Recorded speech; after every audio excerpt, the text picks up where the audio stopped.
Give up a frothy round of applause for Mr. Mark Rickert.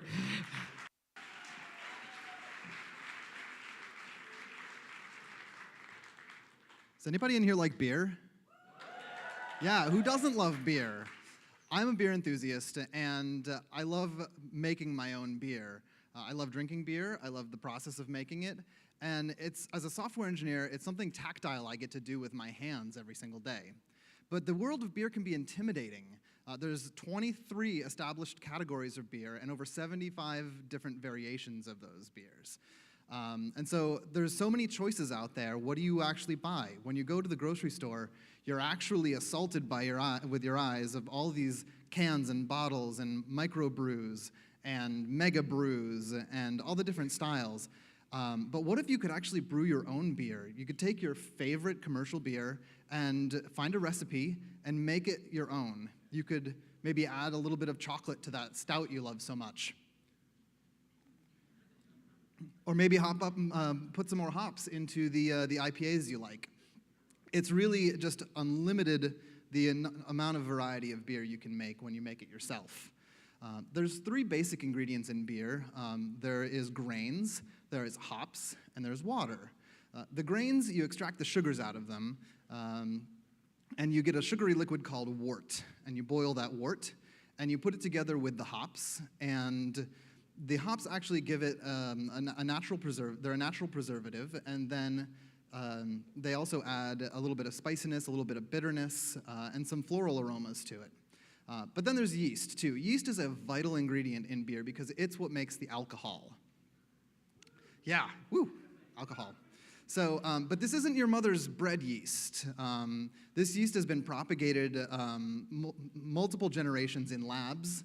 It originated back in the medieval times when the brewers were just discovering all these things about yeast. And a lot of the commercial breweries that you know and love all have their own proprietary strains of yeast that they keep under lock and key. It's that important to the way the beer actually comes out. Because little slight variations in the yeast can actually greatly affect the way that the beer tastes. And so they need to keep it consistent over time.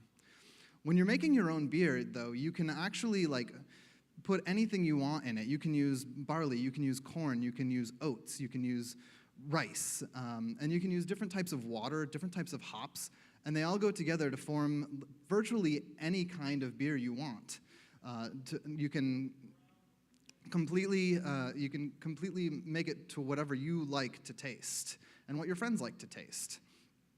So, and all these come together to form the great beer. So let's talk a little bit about the process of brewing beer. Most people start off with just a propane burner in their front porch or on their electric stove in their kitchen. But as you can see, they also can get pretty fanatical about all the different systems that they use with pumps and everything. But the first part of the process is boiling the wort and the hops. There's 2 things that this does. It actually sanitizes the liquid so that if there's anything in there that could cause any off flavors or undesirable traits in the beer, it actually removes those compounds. And then it also provides the hop aroma and bitterness.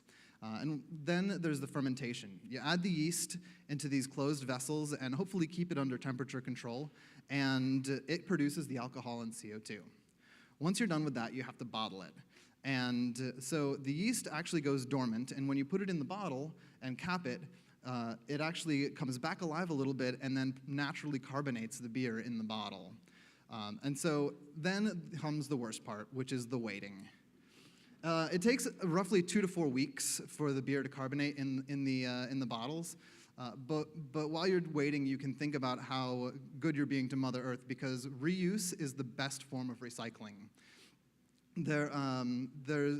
Instead of shipping the beer from St. Louis or from Colorado to North Carolina, you're now reusing those bottles and recycling those bottles in the most efficient form.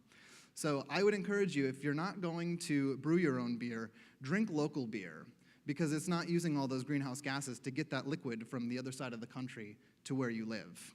So if you're not going to brew your own beer, please drink local beer.